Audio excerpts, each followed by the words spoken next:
लोगों की सोच की वजह से हमारे घर की स्थिति खराब हो गई। मेरे पति भी उनकी छोटी सोच की बातों से प्रभावित हो गए। मेरा नाम रोली है। आज मैं आपको अपनी कहानी सुनाने वाली हूँ। मेरे पति रमेश ने अपनी ज़िंदगी में बहुत मेहनत की। वो ज़्यादा पढ़े लिखे नहीं थे, इसलिए हमेशा से मेहनत और मजदूरी का काम ही उन्हें मिला और घर चलाने के लिए उन्होंने यही किया। हमारे 2 बच्चे हैं। बेटा 10 साल का है और मेरी बड़ी बेटी 16 साल की है। अभी तक मेरे पति ने जैसे तैसे अपना घर चलाया। इस उम्र में भी आज भी हम वही हैं। अगर काम नहीं करेंगे तो खाने को नहीं मिलेगा, घर नहीं चल पाएगा, बेटा और बेटी की पढ़ाई पूरी नहीं हो सकेगी। मेरे पति की अब ऐसी स्थिति नहीं थी कि वो मेहनत और मजदूरी कर सके। उनसे अब यह काम नहीं होता था। अब हम क्या करेंगे? कैसे अपनी जिंदगी को आगे बढ़ाएंगे? कैसे कमाएं? मुझे और मेरे पति को यही चिंता रहती थी। नौकरी नहीं है तो अब क्या? फिर मुझे एक दिन बैठे ख्याल आया कि क्यों ना हम एक छोटा सा ढाबा खोल लें। शहर के बाहर जहाँ से वाहन और गाड़ियाँ आती जाती हैं, वहाँ टीन का छोटा सा छपरा बनाकर चाय और खाने के एक छोटा ढाबा खोल सकते हैं।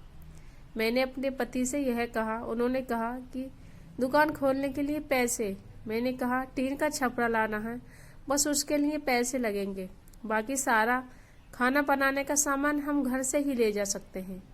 थोड़े पैसे मैंने अपने परिचित से मांगे ताकि हम अपना छोटा सा ढाबा शुरू कर सकें। उनके मन में अभी भी संकोच, वो बार बार मना कर रहे थे, लेकिन मैंने कहा हम एक बार कोशिश करते हैं और ज़्यादा कुछ नहीं लगेगा। कुछ दिनों तक मनाने के बाद वो मान गए और हमने एक छोटा सा ढाबा शुरू कर दिया। पहले दिन मैं और मेरे पति वहाँ अपने ढाबे पर बैठे थे, लेकिन कुछ खास लोग नहीं आए। ढाबा छोटा और ऊपर से सभी खाने वाले पहले ही अपने ढाबे फिक्स किए होते हैं कि उन्हें कहाँ रुकना और कहाँ जाना है। हमारा पहला दिन निराशा भरा था। कुछ दिन ऐसे ही गए। कोई इक्का दुक्का लोग चाय पीने रुका करते थे, लेकिन इतना नहीं होता था कि हम उनसे अपना घर चला सकें। मेरे पति फिर से किसी काम की तलाश में लग गए। उन्हें एक काम मिल गया जहां पैसे कम थे लेकिन कम मजदूरी थी। उन्होंने वो कर लिया, लेकिन मैंने ढाबे पर आना जाना नहीं छोड़ा। अब मैं अपने बेटे और बेटी के साथ वहां जाने लगी। हमने हिम्मत नहीं हारी और धीरे धीरे कुछ लोग हमारे यहाँ आने लगे। 1 महीने में ग्राहक और भी ज्यादा आने लगे। कोशिश करते करते अब हम यहाँ रुकने लगे थे। उन्हें घर जैसा खाना मिल रहा था, इसलिए हमारा छोटा सा ढाबा चल निकला। मेरे पति जितना कमाते उससे ज्यादा अब ढाबे से कमाई होने लगी। देखते ही देखते हमने जो छोटा सा ढाबा खोला था उससे हमारी आर्थिक स्थिति में बहुत सुधार हो गया। जो कर्जा लिया था वो भी उतर गया। हमें एक नई उम्मीद मिल गई। सब कुछ अच्छा चल रहा था। ढाबे को खोले 6 महीने हो गए थे। हमारे चेहरे पर रंगत आ गई थी। लेकिन फिर ऐसा कुछ हुआ जिसके बारे में मैंने सोचा भी नहीं था। एक दिन घर से जब हम लोग ढाबे के लिए जा रहे थे, तब मेरे पति कहते हैं ढाबा आज से बंद, कोई भी यहाँ नहीं आ जाएगा। यह कहते वक्त वो बड़े ही गुस्से में, ऐसा गुस्सा मैंने उनके चेहरे पर आज तक नहीं देखा। मैंने बोला क्या हुआ? क्या बोल रहे? इतना अच्छा ढाबा चल रहा है, आपको क्या हो गया? वो बोले मैंने कहा ना कोई भी अब वहां नहीं जाएगा, ना तू ना तेरी बेटी। मैंने बोला आप शांत हो जाइए, आपकी तबीयत ठीक नहीं है, आप आराम करें, हम लोग इस बारे में बात करते हैं। वो और ज्यादा गुस्सा हो गई। कहा कि कोई बात नहीं होगी, मैं जितना कमाता हूँ उतने से घर चलेगा, तू अब वहां नहीं जाएगी। मेरे पति का ऐसा रूप मैंने पहले नहीं देखा था। उस दिन मैं ढाबे पर नहीं गई, लेकिन जब वो शाम को आए तो भी उनका मुंह उतरा हुआ था। मैंने सही समय देखकर उनसे बात की। पूछा क्या हुआ आपको, ऐसा क्यों बोल रहे हैं? वो बोले कि मेरा मुंह मतलब खुलवा, मैं सब जानता हूँ कि तू क्या कर रही है। मैं तेरे साथ इतने दिनों तक वहां रहा, तब वह कोई नहीं आता था और मेरे जाते ही ढाबा चलने लगा। आखिर ऐसा भी क्या हो गया? मेरे तो होश ही उड़ गए। वो क्या बोलना चाहते थे मैं समझ नहीं पाई। ऐसी बात वो भी शादी के इतने दिन बाद। उनके मुंह से सुनकर मुझे यकीन ही नहीं हो रहा था कि यह मेरे पति हैं। मैं एकदम खामोश हो गई। रात को मेरे आंसू नहीं रुक रहे थे।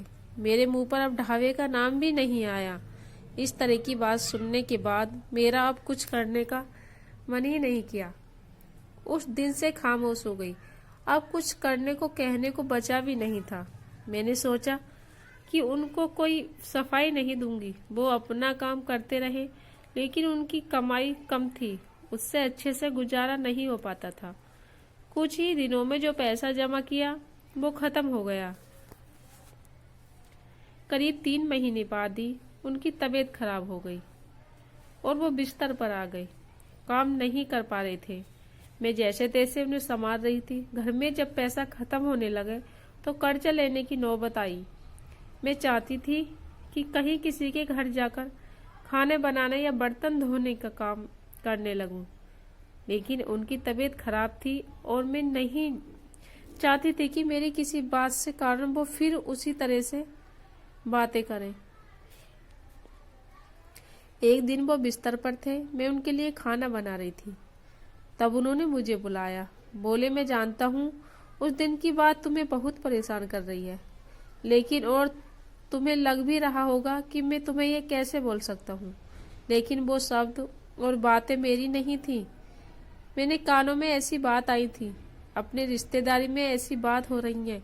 मैंने अपनी बीवी और बेटी को अकेले वहां छोड़, उन्हें देख लोग रुकते हैं जिनसे कमाई हो रही। इस तरह की बातें मैं बर्दाश्त नहीं कर सकता। 2 रोटी कम खा लेंगे, लेकिन यह सब नहीं सुनना था। समाज और यहाँ के लोग, खासकर आपकी परिचित और रिश्तेदार, आपको आगे बढ़ता देख बहुत कुछ कहने लगते हैं, लेकिन लोग इस हद तक गिरे हैं मुझे इसका पता भी नहीं था, और मेरे पति भी उनकी बातों में आ गए। उस समय में ही होती उनकी जगह तो शायद यही करती, मुझे भी उतना ही बुरा लगता। वह फैसला लेती जो उन्होंने लिया। मैंने उन्हें कहा है वो शुभचिंतक जो आपकी मदद करने नहीं आएंगे। जाइए, आप उनसे पूछ लीजिए, हमारे घर में खाने को नहीं है, आपकी तबीयत खराब है। आप बताएं कौन आया अब हमारी मदद करने। दुनिया किसी को खुश नहीं देख सकती, और अगर कोई मेहनत करके आगे बढ़ता है तो सारे प्रयास करके उसे पीछे ढकेलने की कोशिश करते हैं, और आप उनकी बातों में आ गए। वो लोग सफल हो गए। सबको बात बनाना है। अब अगर हम भूख से मर जाएंगे तो भी उन्हें बातें मिल जाएंगी। वो लोग कुछ समय तक बोलते, अगर हमें कोई फर्क नहीं पड़ता तो वो थक कर हार मान लेते। वो पीठ पीछे ही इस तरह की बकवास कर सकते हैं, सामने आने की तो उन्हें हिम्मत भी नहीं। उस दिन मेरे पति की आंखें खुल गईं। उन्होंने कहा कि तुम सच बोल रही हो, मैं ही पागल था। लोगों की सफाई देने और उनके आगे अच्छे बनने में अपना नुकसान कर लिया। जब हम गलत नहीं है तो हमें सफाई क्यों देना, क्यों डरना। मुझे माफ कर दो, हमें नहीं उन्हें बदला अपनी सोच, और अगर नहीं बदले तो हम क्या, हमें अपने कर्म करते रहने चाहिए। क्या अब हम फिर से कुछ कर सकते हैं? मैंने कहा, कभी भी देर नहीं होती है, अब हम भी कर सकते हैं। मेरे पति बोले, मैं भी अब तुम्हारे साथ दूंगा अगर तुम चाहो तो। मैंने कहा हाँ, और फिर एक बार कोशिश की। थोड़ी मुश्किल हुई, लेकिन धीरे धीरे गाड़ी फिर पटरी पर आने लगी। दोस्तों, उम्मीद करती हूँ कहानी आप लोगों को पसंद आई हो, तो प्लीज़ वीडियो को लाइक शेयर कीजिए, और हर रोज नई कहानी पढ़ने के लिए चैनल को सब्सक्राइब कीजिएगा। धन्यवाद।